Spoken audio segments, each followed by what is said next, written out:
Jumping to conclusions is when your brain fills in the blanks with negative assumptions, often without any real evidence. It's like running ahead in the story before the facts have caught up. Picture texting someone and they don't reply for a few hours. Your mind starts racing. They're mad at me. I must have said something wrong. But the truth? They might just be busy, tired, or didn't see it. This mental shortcut creates unnecessary stress and misunderstandings.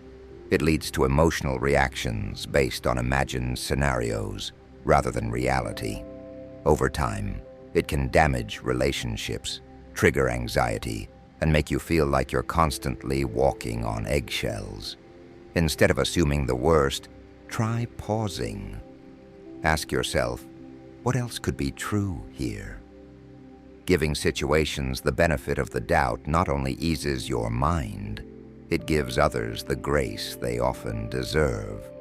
Most stories have more than one possible ending. Jumping to conclusions is just one of many thinking traps we will share with you today.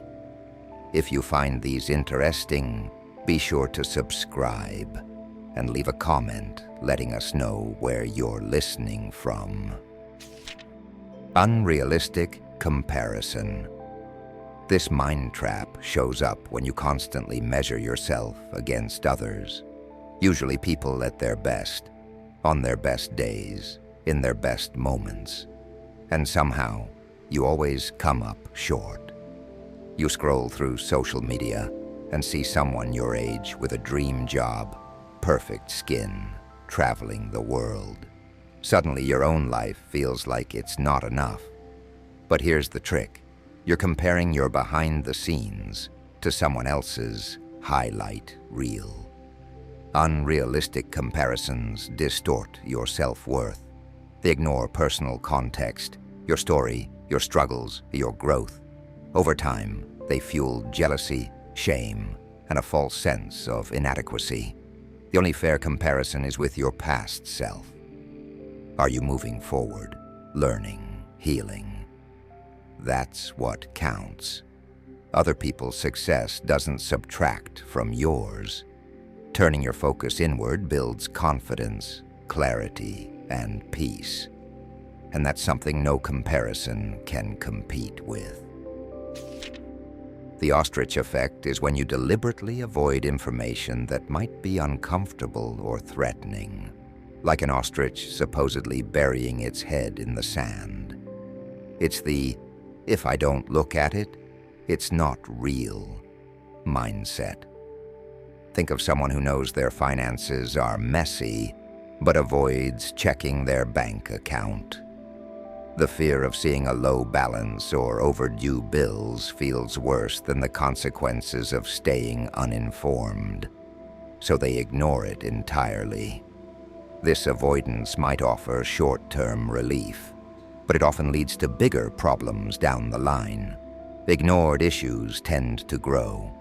Whether it's health, relationships, or responsibilities, what you avoid doesn't disappear. It waits. The antidote? Face discomfort with curiosity, not fear. Often the reality is more manageable than the dread. Being informed, even when it's tough, puts you back in control. And the sooner you look, the more time you have to act. The gambler's fallacy is the mistaken belief that past random events affect future ones. It's the idea that if something hasn't happened in a while, it's due. Picture someone flipping a coin 5 times. It lands on heads each time.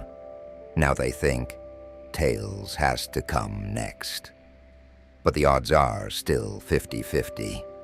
The coin doesn't have a memory. This kind of thinking shows up in gambling, sure, but also in everyday life.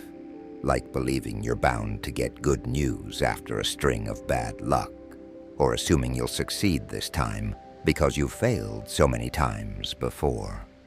The truth is, randomness has no pattern. Each event is independent.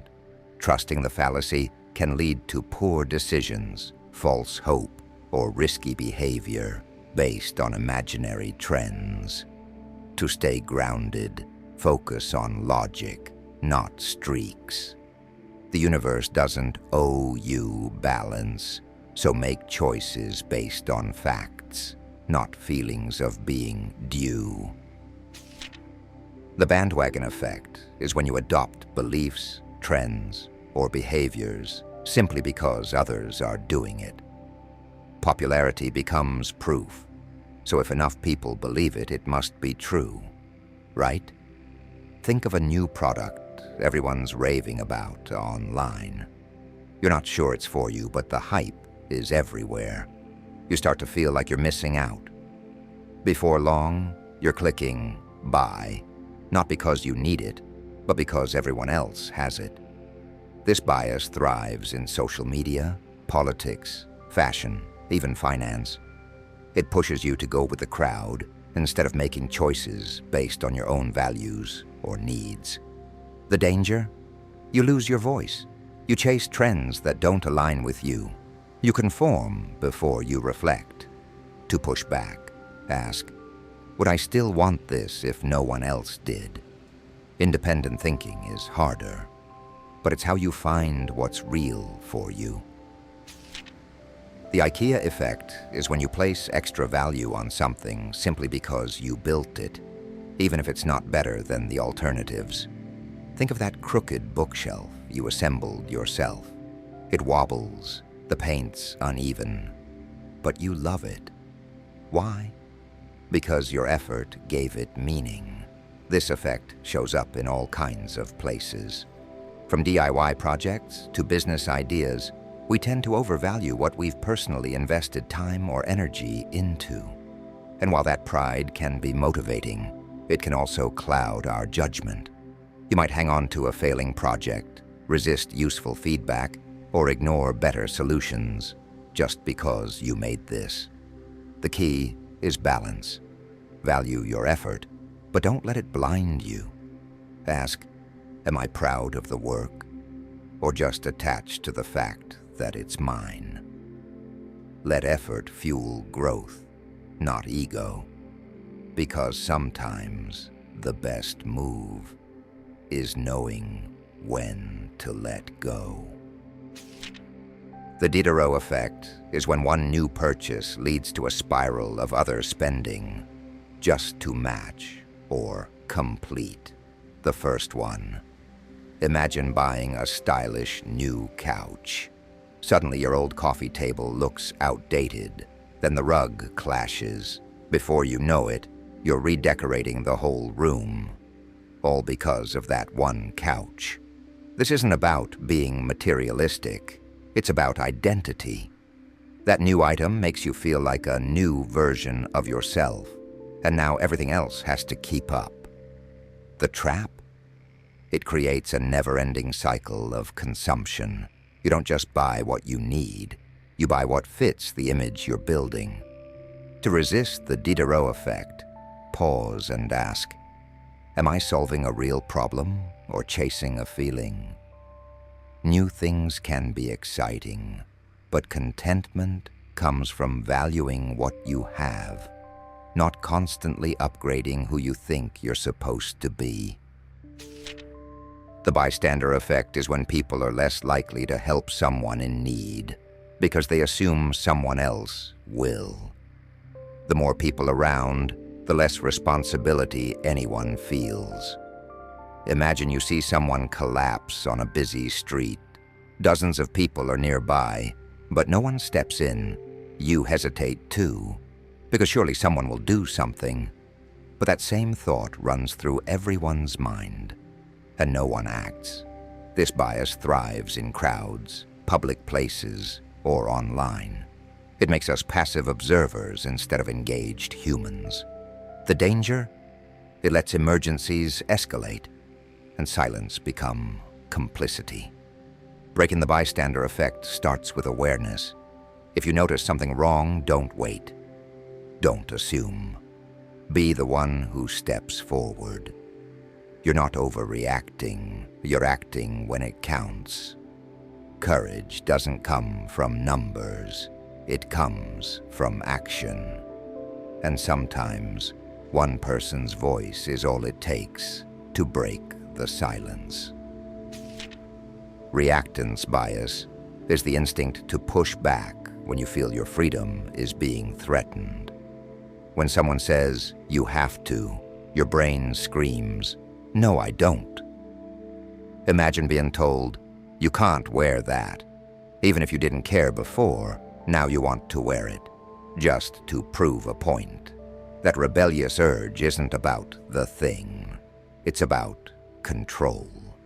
This bias can show up in relationships, rules, work, and especially when receiving advice.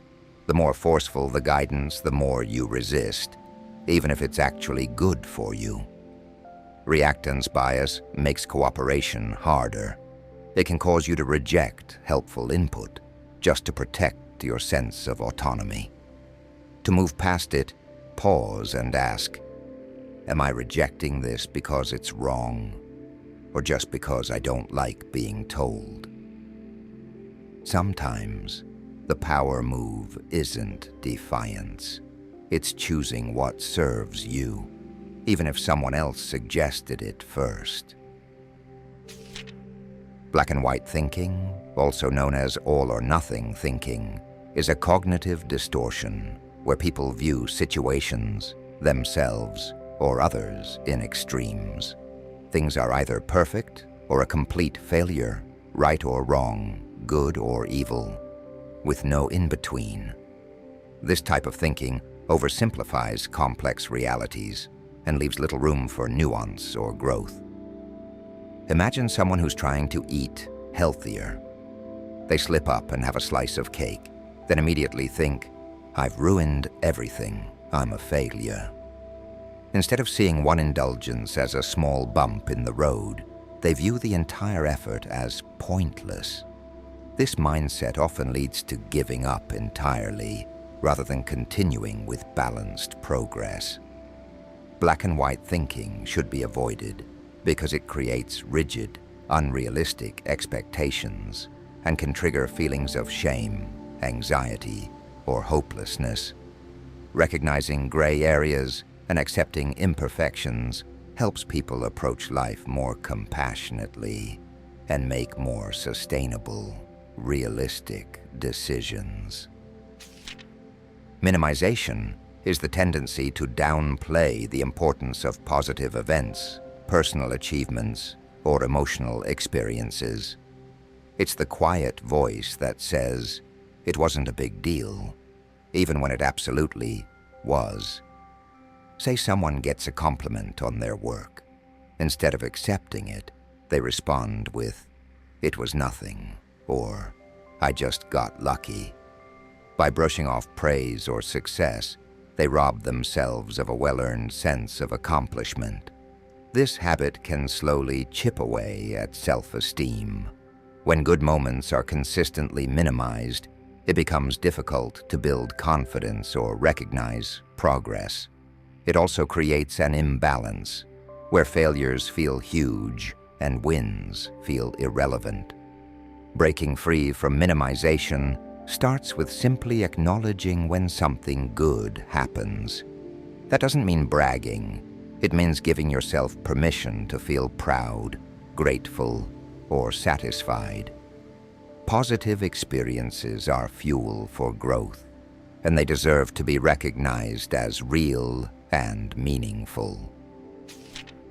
The availability heuristic is when you judge how likely something is based on how easily it comes to mind, not on actual facts or data. For example, after watching news stories about plane crashes, you might think flying is incredibly dangerous, even though, statistically, it's far safer than driving. But the dramatic, memorable nature of the event makes it feel more common than it really is. This shortcut can skew your decisions. It leads you to overestimate rare dangers and underestimate everyday risks. It also affects how we perceive people, problems, and even politics. Just because something is repeated often or feels vivid doesn't make it true.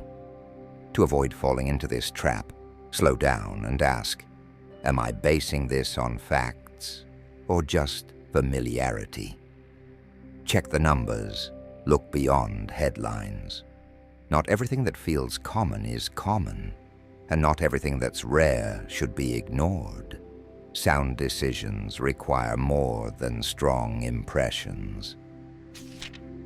The framing effect is when your decision changes depending on how the information is presented, even if the facts are the same.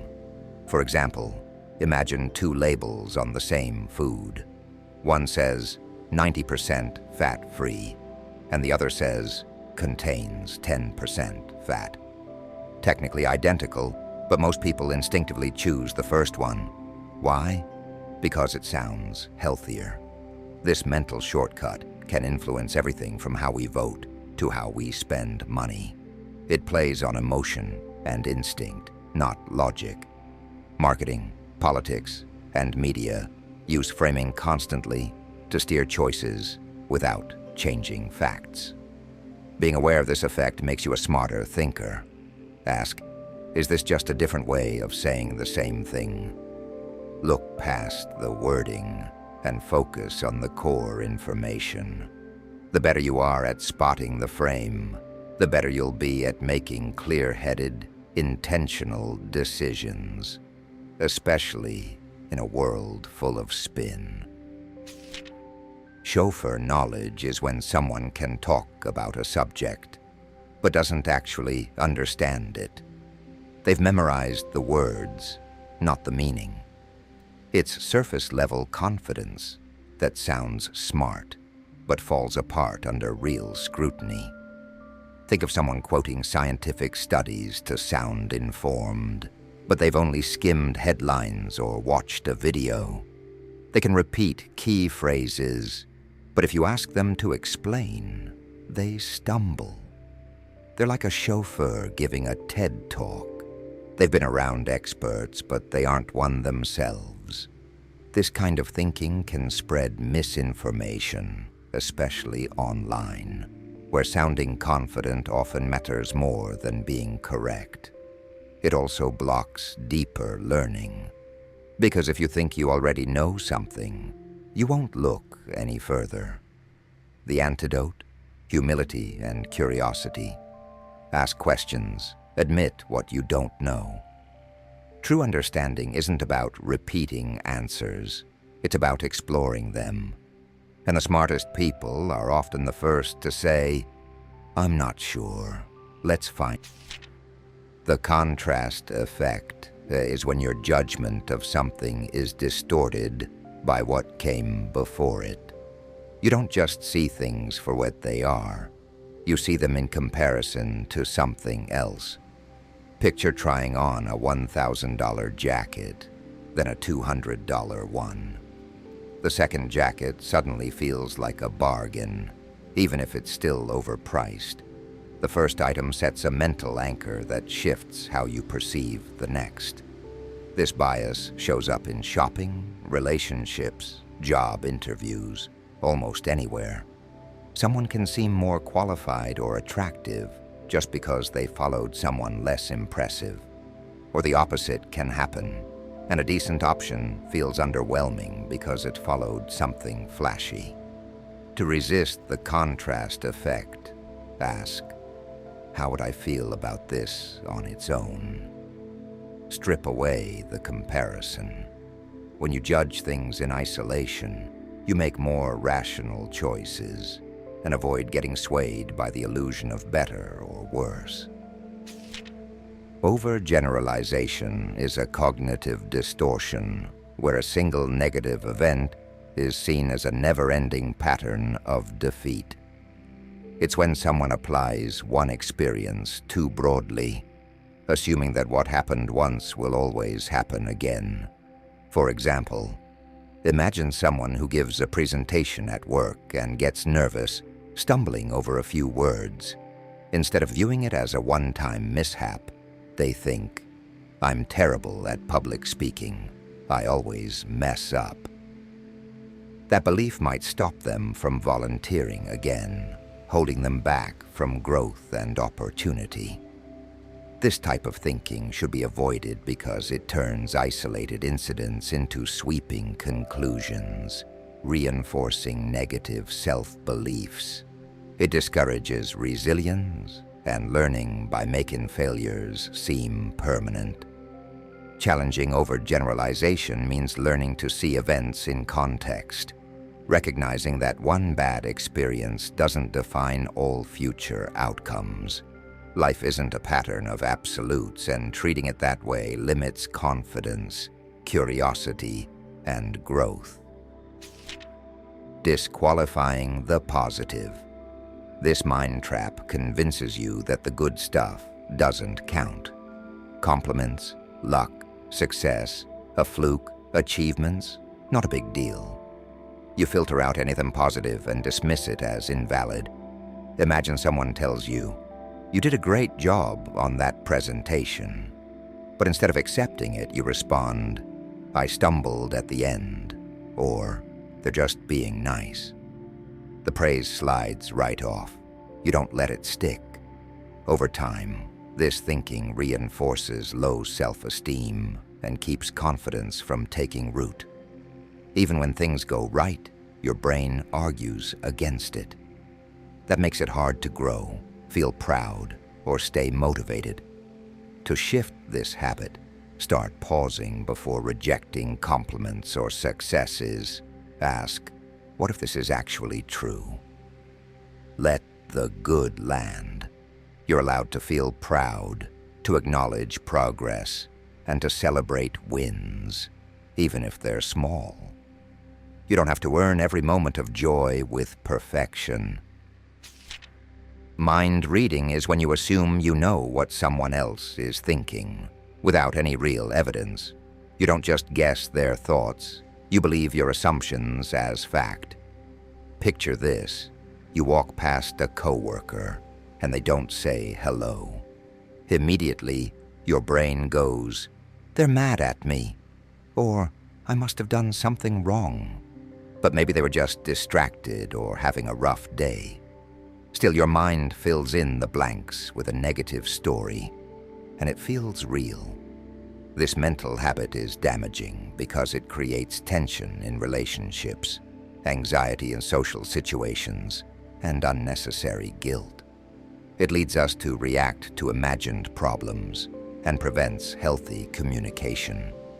The antidote to mind reading is curiosity. Instead of assuming, ask. Instead of reacting, clarify. Most of the time, the stories we make up in our heads are way worse than the truth. Don't believe every thought that tries to speak for someone else. Emotional reasoning is the habit of treating your feelings as proof of truth. If you feel anxious, you assume something bad is about to happen. If you feel insecure, you believe you're not good enough. Imagine waking up with a sense of dread. There's no real reason, just a heavy feeling. But instead of recognizing it as a passing emotion, you think, "Something's wrong. I must have messed something up." You start scanning for problems that may not even exist. This trap blurs the line between emotion and reality. Emotions are valid, but they aren't always accurate reflections of the world around us. When we treat them as facts, we can spiral into worry, guilt, or fear, based purely on a mood. The key is awareness. Pause and ask, what evidence supports this thought? Feelings matter, but they aren't always messengers of truth. Learning to separate emotion from fact creates clarity and emotional balance. Selective abstraction is when you zero in on one negative detail and ignore the rest of the context. It's like looking at the world through a keyhole, missing the bigger picture entirely. Say you get feedback on a project. 9 people say it was great. 1 person offers a mild critique. Instead of feeling proud, your mind fixates on that single comment I messed up. The praise fades into the background, and the one critique becomes your whole reality. This kind of thinking warps your perception. It makes you blind to positives and hyper-focused on flaws. Over time, it reinforces low self-esteem, imposter syndrome, and anxiety, because your brain keeps filtering out anything that doesn't match a negative narrative. To challenge selective abstraction, actively search for the full picture. Ask yourself what else is true. Balance the narrative. One flaw doesn't cancel out 100 strengths. It's just part of the whole, not the whole itself. Catastrophizing is when your mind jumps to the worst-case scenario, often without evidence. It's the mental snowball that turns a small inconvenience into a full-blown disaster. Picture someone who sends a message to a friend and doesn't get a reply for a few hours. Instead of assuming they're busy, the person thinks, "They're mad at me," or "I've ruined the friendship." That anxiety spirals, often triggering unnecessary stress or panic. This thinking trap magnifies fear and undermines confidence.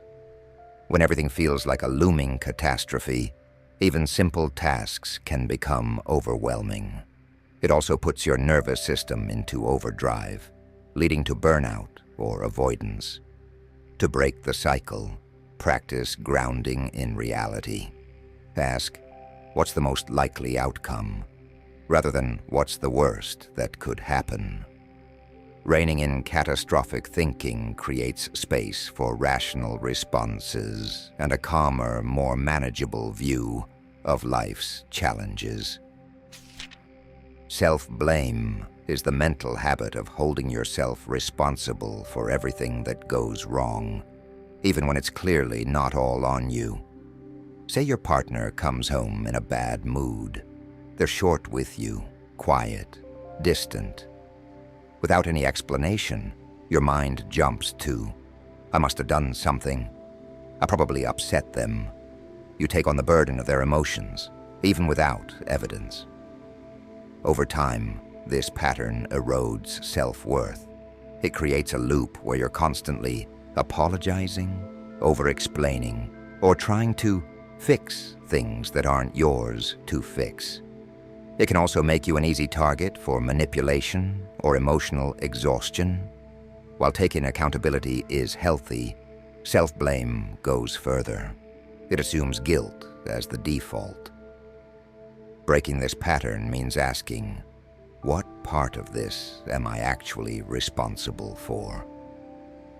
Often the answer is far less than you think. Emotional ownership should be shared, not carried alone. Blaming others is when you shift responsibility for problems onto people around you, whether or not it's truly their fault. It's a defense mechanism that protects your ego, but at the cost of honesty and growth.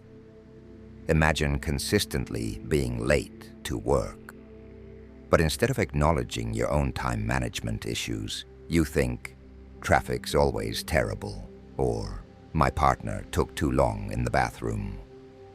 The pattern continues, but nothing improves, because the blame is always external. While blaming others can offer short-term relief, it creates long-term problems. It strains relationships, prevents self-awareness, and keeps you stuck. If nothing is ever your responsibility, then nothing is ever within your power to change. The shift begins with ownership. It's not about self-criticism. It's about asking, what part of this do I control? Taking responsibility doesn't make you weak. It makes you accountable. And that's where real progress begins. Perfectionism isn't about wanting to do well. It's about feeling like anything less than perfect is failure. It's the voice that says, "Not good enough," no matter how hard you try or how much you achieve. Imagine spending hours on a project, getting everything just right. It's finished, but you keep tweaking small details. You miss deadlines, burn out, or never share it at all, because it's still not perfect. That's the trap. While striving for excellence can be healthy, perfectionism is rigid and unforgiving. It leads to procrastination, anxiety, and low self-worth, because nothing ever feels finished or good enough. You constantly raise the bar, but never feel satisfied. The antidote is embracing progress over perfection. Ask yourself, is this good enough to serve its purpose? Most of the time, it is. Letting go of flawless expectations doesn't mean settling. It means finally moving forward. Magnification happens when you blow things way out of proportion, especially your flaws, mistakes, or fears.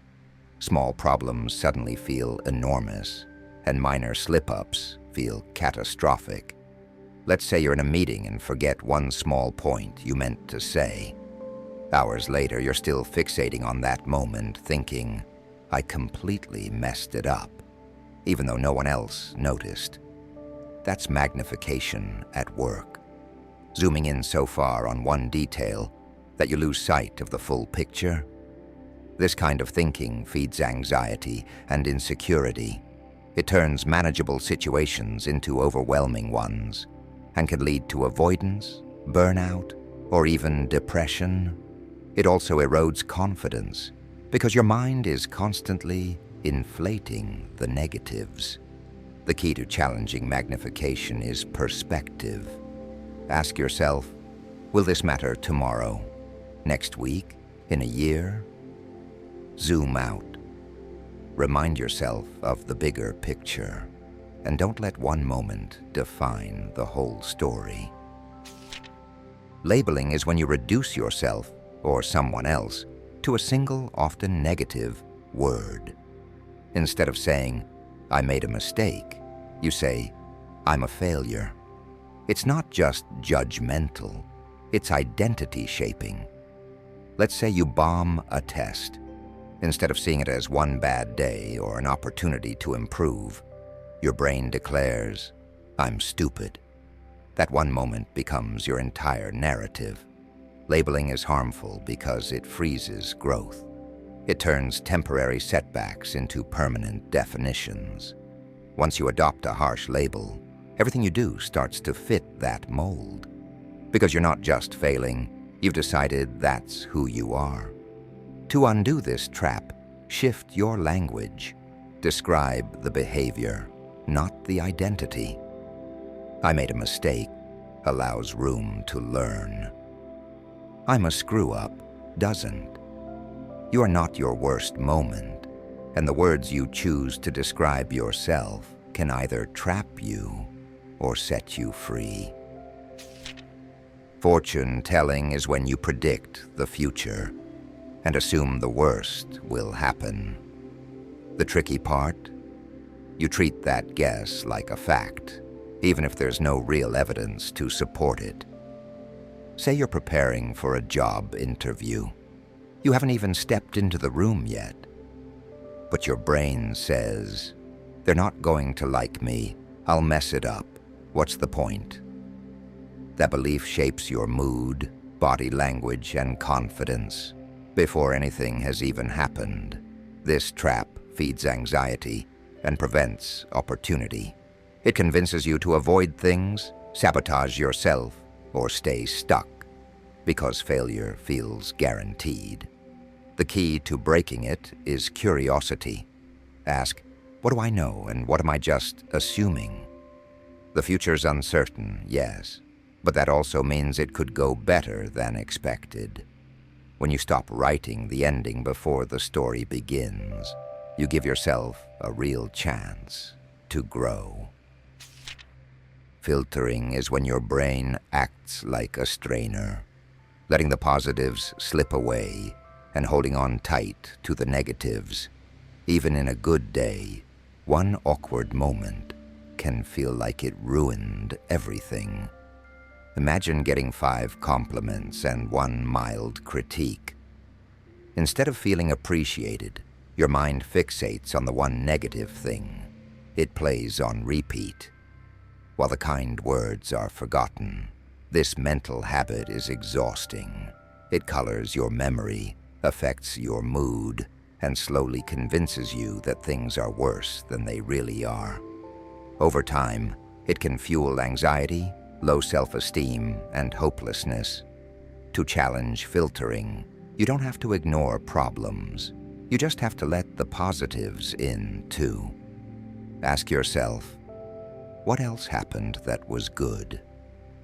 Actively reminding yourself of the full picture helps rewire your thinking toward balance. The truth is rarely all bad. You just have to let yourself see it.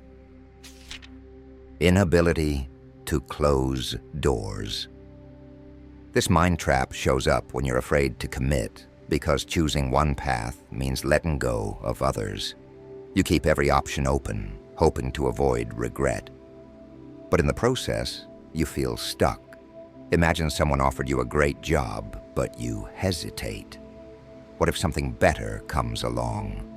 What if you're closing the door too soon? Days pass, and the offer expires. You're left with nothing, not because the choice was wrong, but because you didn't choose. Keeping every door open might feel like freedom, but too many open doors can create paralysis.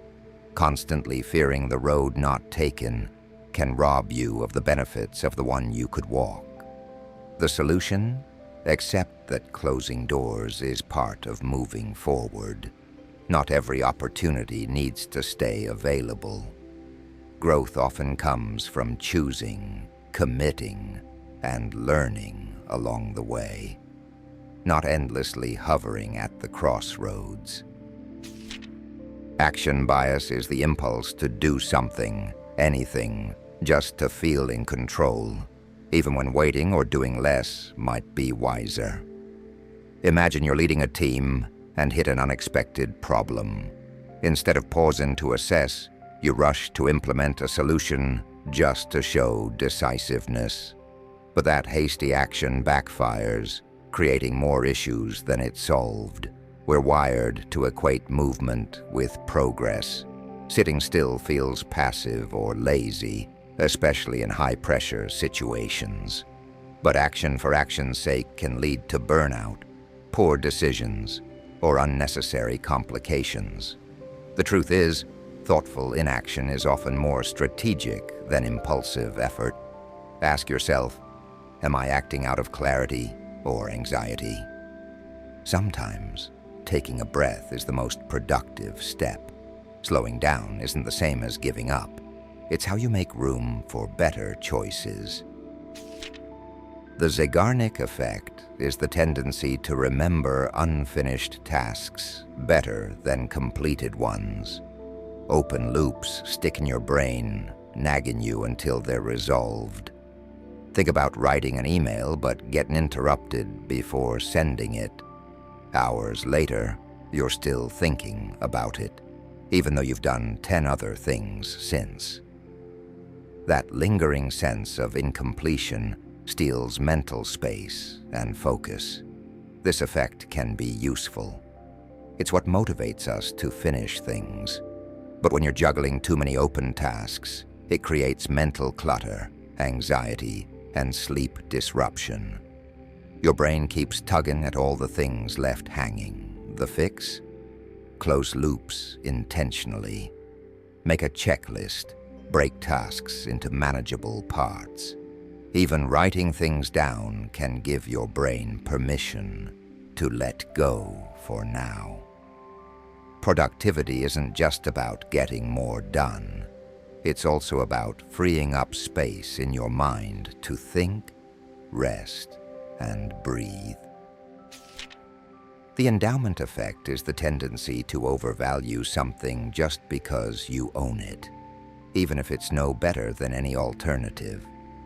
Think of someone who's had an old couch for years. It's worn out, uncomfortable, and hasn't been used in months. But when it comes time to sell it, they price it way too high. Why?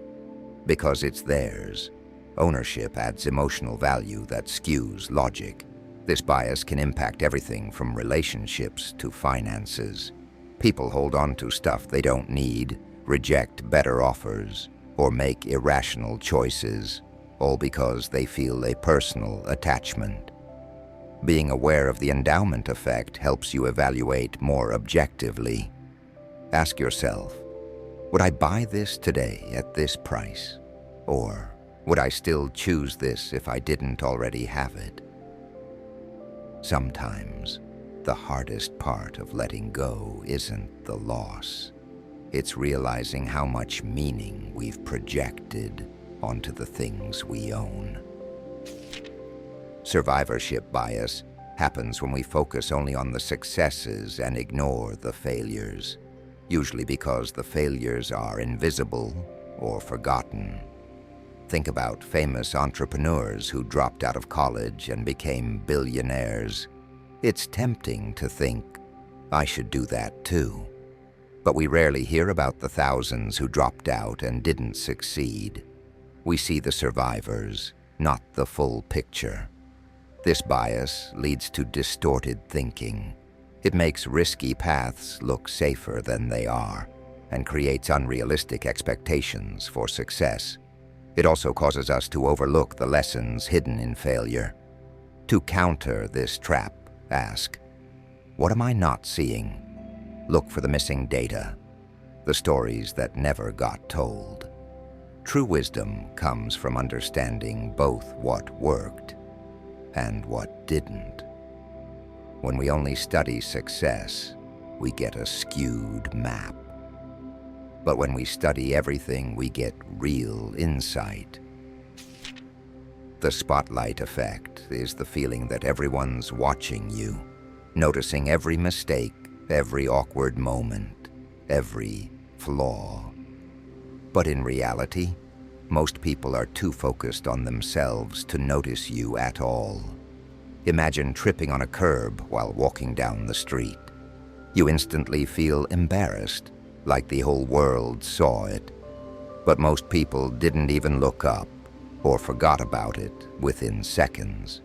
This effect exaggerates your visibility. It makes you hyper-aware, self-conscious, and hesitant to take risks.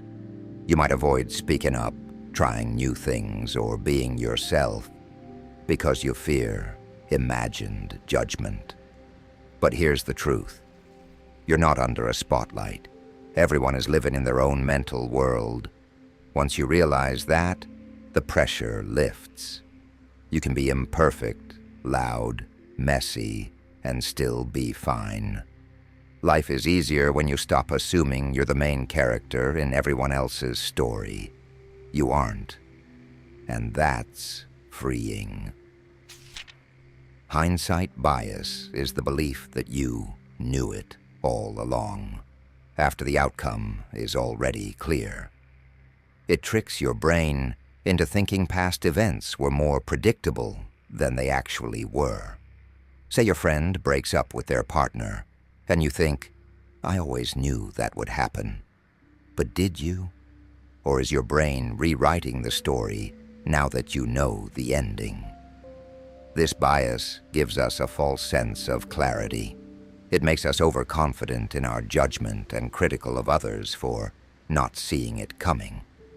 It also distorts how we learn from mistakes because we rewrite the past instead of understanding it honestly.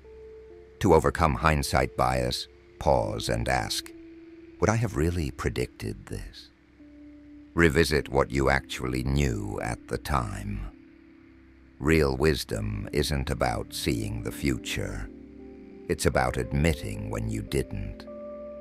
That's how you grow, reflect, and truly learn. The Pygmalion Effect is the idea that higher expectations lead to better performance. When someone believes in you, you rise to meet that belief, consciously or not. Picture a teacher who sees one student as especially gifted.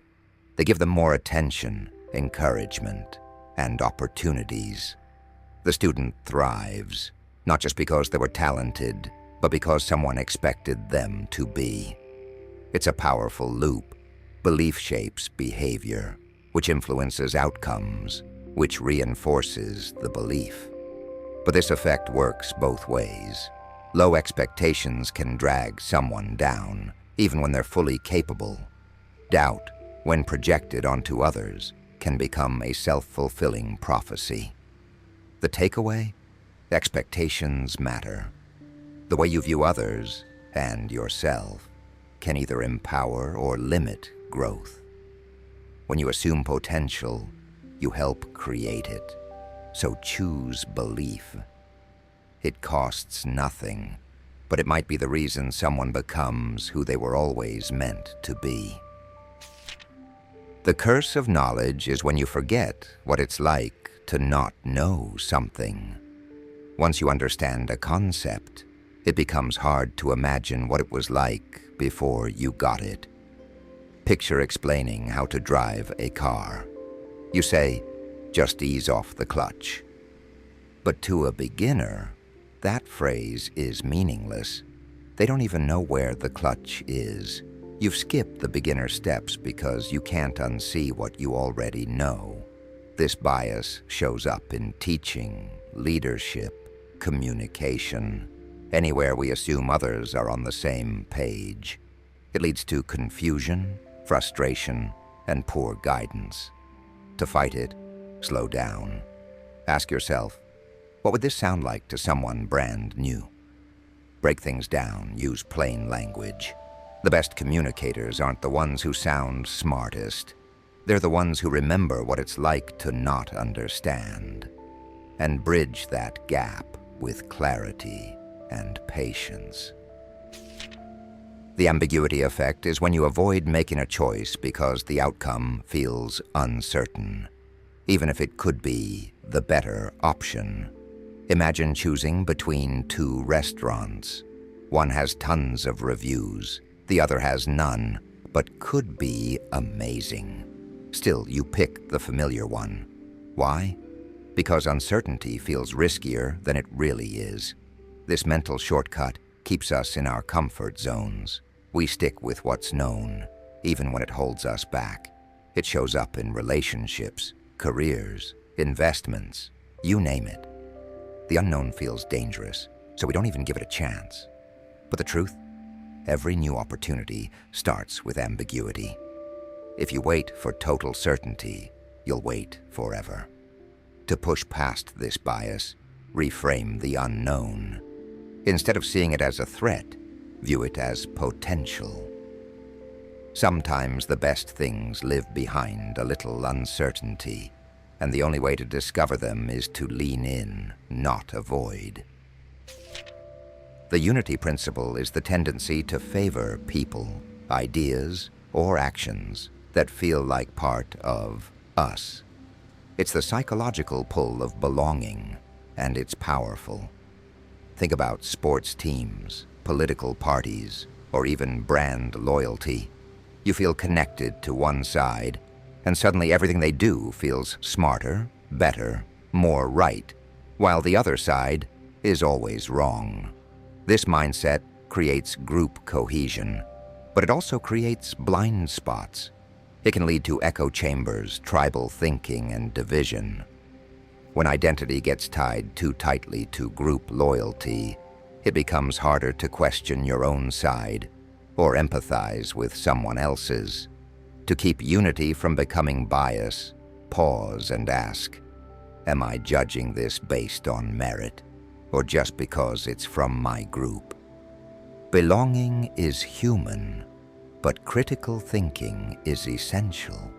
Real unity doesn't come from blind agreement. It comes from shared purpose and the courage to challenge even those closest to you. Personalization happens when you blame yourself for things outside your control, or take things too personally, even when they have little to do with you. Imagine a friend cancels plans. Instead of thinking, They might just be busy. Your brain jumps to, "They don't like me anymore," or "I must have done something wrong." Even without any proof, you make yourself the reason. This mental habit places the weight of the world on your shoulders. It can lead to guilt, shame, or resentment, especially when you hold yourself responsible for outcomes influenced by countless factors. Personalization is exhausting. It skews your self-image and makes relationships harder, because you're constantly internalizing things that might not involve you at all. To break this habit, practice pausing before assuming fault. Ask, "Is this really about me?" Often the answer is no. Learning to release what you can't control is one of the healthiest things you can do for your mind. The planning fallacy is when you underestimate how long something will take, even if you've done it before and it always takes longer. Say you've got a report due Friday. You think, "I can knock this out in a few hours." But then Friday comes, and you're pulling an all-nighter again. Sound familiar? This bias happens because we focus too much on best-case scenarios and ignore real-life obstacles like distractions, delays, or how long similar tasks have taken in the past. Optimism clouds reality. The planning fallacy leads to missed deadlines, unnecessary stress, and overcommitment. It makes you believe you can do more in less time than is reasonable. To fight it, use reference class forecasting. Look at how long this took last time, not how long you hope it will. Add buffer time. Expect setbacks. Planning realistically doesn't mean aiming low. It means setting yourself up to actually finish strong. The end of history illusion is the belief that who you are right now is who you'll always be. That your preferences, beliefs, and personality are mostly set. Think about yourself 5 or 10 years ago. You probably liked different things, had different goals, maybe even thought differently about the world. But now, it feels like you've finally figured yourself out. You're done. But that's the trap. We consistently underestimate how much we'll continue to grow. Research shows people of all ages believe they won't change much in the future, even though they always do. This illusion can keep you stuck. You might close off to new ideas, avoid change, or stay in roles that no longer fit, because you assume this version of you is the final one. The truth? You're still unfolding. Give yourself permission to change. Who you are today isn't the whole story. It's just the latest chapter. The anchoring effect happens when you rely too heavily on the first piece of information you receive. Your brain anchors to it, and everything else is judged around that point.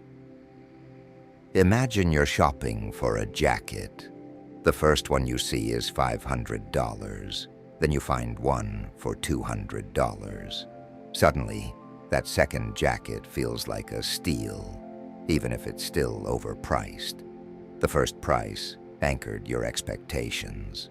Anchoring can influence everything from shopping decisions to salary negotiations to how we assess people. That first number, idea, or impression sets the tone, even if it's arbitrary or irrelevant. To break the bias, pause before committing to your first impression. Ask, am I comparing this to something meaningful, or just the first thing I saw? When you take control of the anchor, you give yourself room to think clearly, make better decisions, and stop being pulled around by your first glance. The paradox of choice says the more options you have, the harder it becomes to choose. and the less satisfied you'll be with whatever you pick. Imagine standing in front of a wall of toothpaste, dozens of brands, flavors, no promises. You spend 10 minutes debating and still feel unsure. Even after choosing, you wonder if you picked the right one. More choice seems like freedom, but it can quickly lead to anxiety, indecision, and regret. You second-guess your decisions. You fear missing out. You blame yourself if the choice isn't perfect. Too many options can overwhelm your brain. You don't feel empowered. You feel stuck. To escape the trap, try narrowing your focus. Ask, what actually matters most here? Limit your comparisons. Trust your gut more. You don't need the best option. You need one that's good enough. Clarity often comes not from more freedom, but from knowing what matters and letting the rest go. Self-serving bias is the habit of taking credit when things go right, but blaming outside forces when they go wrong. You ace an exam, I'm smart. You fail one, the teacher was unfair. That's self-serving bias at work, protecting your ego by shifting the story to always make you look good. It's natural to want to feel competent, but this bias can blind you to your own growth areas. If every failure is someone else's fault, how do you improve? If every win is all you, then you might overlook the help you had. It also affects relationships. Constantly deflecting blame or hogging credit makes it harder for people to trust or collaborate with you. To grow, get honest. When something goes wrong, ask, what part did I play? When things go right, appreciate your effort, but also the support around you. Accountability isn't weakness. It's the foundation of real confidence. The curse of specificity is when your goals, expectations, or demands are so precise that almost nothing can meet them. You box yourself in without realizing it. Imagine saying, I'll be happy when I get a job that pays exactly $85,000, has a 15-minute commute, and lets me work from home on Fridays. Sounds clear, but what if a $90,000 offer with a 20-minute commute shows up? You reject it, even though it could be a great fit. Overly specific goals feel focused, but they often lead to missed opportunities, disappointment, or constant tweaking. Life rarely lines up exactly how we imagined it. This doesn't mean lowering your standards. It means being flexible. Ask, what's the outcome I truly want? And are there other ways to get there? Specificity should guide you, not trap you. Let clarity shape your path, but give reality some room to work its magic too. The consistency principle is the idea that once we commit to something, especially publicly, we feel a strong urge to stay consistent with that commitment, even when it no longer serves us. It's a mental shortcut that helps us appear reliable, but it can trap us in bad decisions. Think about signing up for a gym membership. You tell your friends, buy the gear, and feel motivated. But weeks later, you hate the workouts, dread going, and aren't seeing results. Still, you keep going, not because it's helping, but because you said you would. That's the trap. We stick with things to protect our ego or avoid seeming flaky, even when quitting is the smarter choice. To avoid this, regularly ask yourself, is this still serving me? Change your direction if needed. True strength isn't blind consistency, it's knowing when to pivot. Stay aligned with your values, not just your past choices. The Dunning-Kruger Effect is a psychological bias where people with low ability at a task overestimate their competence. Basically, the less you know, the more confident you feel, because you don't yet understand what you don't know. Think of someone who just started learning guitar. After a week, they're already talking about starting a band. Meanwhile, someone who's played for years might doubt themselves because they see how much more there is to learn. This effect is dangerous because it leads to overconfidence, bad decisions, and ignoring advice from people who actually know more. It can stall growth and create blind spots. To avoid it, stay curious, ask questions, seek feedback. The more you learn, the more aware you'll be of what you don't know. And that's a good thing. Confidence is fine, but pair it with humility. Real wisdom comes from recognizing how much more there is to understand.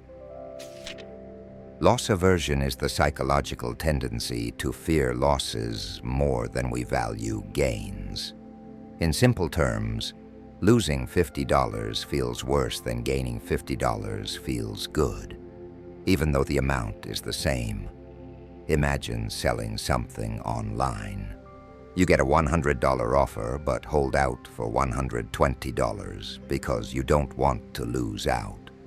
Days go by, and eventually, no one's interested. You end up selling it for $80, or worse, not at all. That fear of missing out on $20 costs you even more.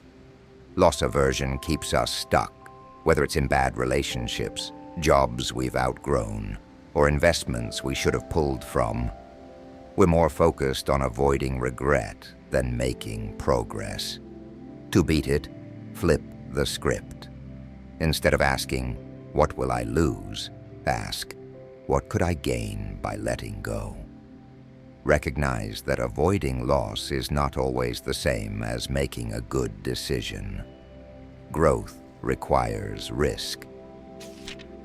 The Decoy Effect is a marketing trick where a less attractive option is added to influence your decision, making one choice look better by comparison. Imagine buying popcorn at the movies. Small is $4, large is $7. But then there's a medium for $6. Suddenly the large seems like a much better deal, even though you weren't planning to buy that much. That $6 medium, it's the decoy, designed to steer you toward the pricier option. The decoy effect messes with how we perceive value. We think we're making a smart choice, but we're being nudged toward spending more or picking something we didn't originally want. To avoid it, pause and ask, what would I choose if the decoy wasn't here? Focus on your original needs, not the artificial comparison. Real value comes from what fits you, not what looks best next to a worse option. Stay mindful and shop on your terms. The illusion of averages is when we assume that an average represents the whole picture, when in reality, it can hide important differences. Imagine hearing that the average salary at a company is $100,000. Sounds great, right? But what if a few executives earn millions, while most employees make $40,000? The average gives a false sense of reality.